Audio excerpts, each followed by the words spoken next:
వాహనాలు దగ్ధం చేసే సంస్కృతి రాజమండ్రిలో ఇప్పటివరకు లేదని, ఇటువంటి తరహా పనుల వల్ల రాజమండ్రి ఉనికికే సమస్య ఏర్పడుతుందని అభిప్రాయపడుతున్నారు స్థానికులు.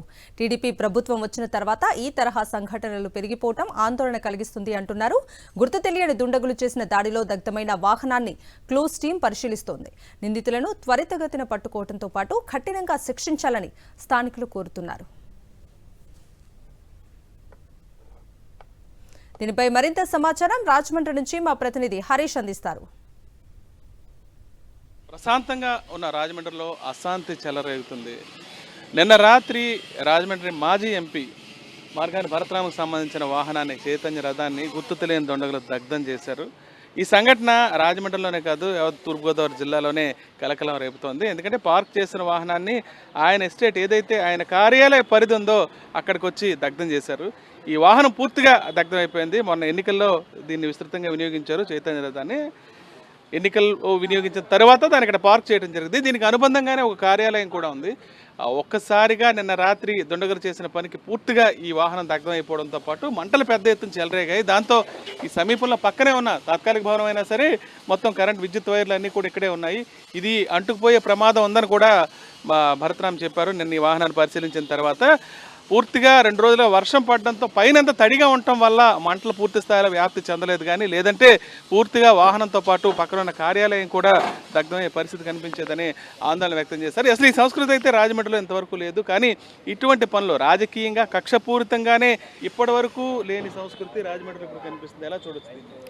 రాజమహేంద్రవరం నగరాన్ని నిజంగా ఒక బెంగళూరు నగరంగా మార్చినటువంటి ఘనత మాజీ పార్లమెంట్ సభ్యులు మార్గాని భరతరామ్ గారిది. నిజంగా స్వాతంత్రం వచ్చిన తర్వాత రాజమండ్రి ప్రాంతాన్ని ఇంత అభివృద్ధి చేసినటువంటి నాయకుడు ఎవరు లేరు. అటువంటి అభివృద్ధి చేసినటువంటి నాయకుడి పట్ల ఈ విధమైనటువంటి కుట్రపూరితమైనటువంటి విధ్వంసాలు సృష్టించడం మరి రాజమండ్రిలో ఎప్పుడు లేదు.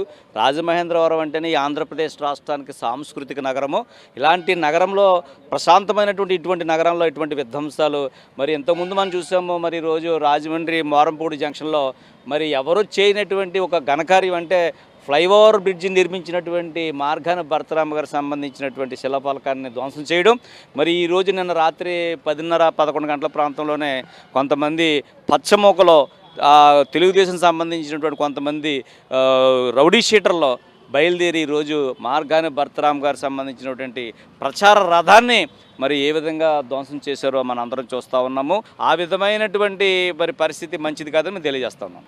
అసలు మన రాజమహేంద్రవరం ఎప్పటికీ కూడా ఒక ప్రశాంతమైన వాతావరణం కల రాజమహేంద్రవరంలో ఇటువంటి సంస్కృతి ఇప్పటి వరకు ఇలాంటిది ఎప్పుడు జరగలేదు. అలాంటి ఆలోచనలు ఇప్పుడు ఇక్కడ ఉన్న వారికి ఎవరికి రాదు. కాకుంటే ఈ రోజున ఒక మంచి ప్రభుత్వానికి ప్రజలు అవకాశం ఇచ్చినప్పుడు వారు మంచిగా ఉపయోగించుకొని ప్రజలకు ఒక పీస్ఫుల్ వాతావరణాన్ని చూపించగలగాలి. తప్పితే ఇటువంటి వాతావరణాన్ని తీసుకొచ్చిన ప్రజలందరినీ కూడా రాజమహేంద్రవరం కల్చర్ కూడా మార్చేసే పరిస్థితి రాజమహేంద్రవరంలో కూడా వచ్చింది అంటే ఇది మనం చాలా సీరియస్గా ఆలోచన చేయవలసింది. ఎవరికైనా కూడా ఇటువంటి ఆలోచన రావడం కూడా తప్పు. అది చేసిన వారు ఎవరైతే ఉన్నారో తొందరగా అటువంటి దానికి మనం కూడా ఫుల్ స్టాప్ పెట్టడం చాలా వరకు మంచిది, ఆరోగ్యకరం కూడా. ఇటువంటి సంఘటనలు పునరావృతం కాకుండా ఉండాలి అంటే ఇప్పుడు వచ్చిన ప్రభుత్వం ఖచ్చితంగా నిందితుల మీద కఠిన చర్యలు తీసుకోవాలని స్థానికులు రాజమండ్రి వాసులంతా చెప్తున్నారు. రాజమండ్రి నుంచి Vijay Harish for Sakshi news.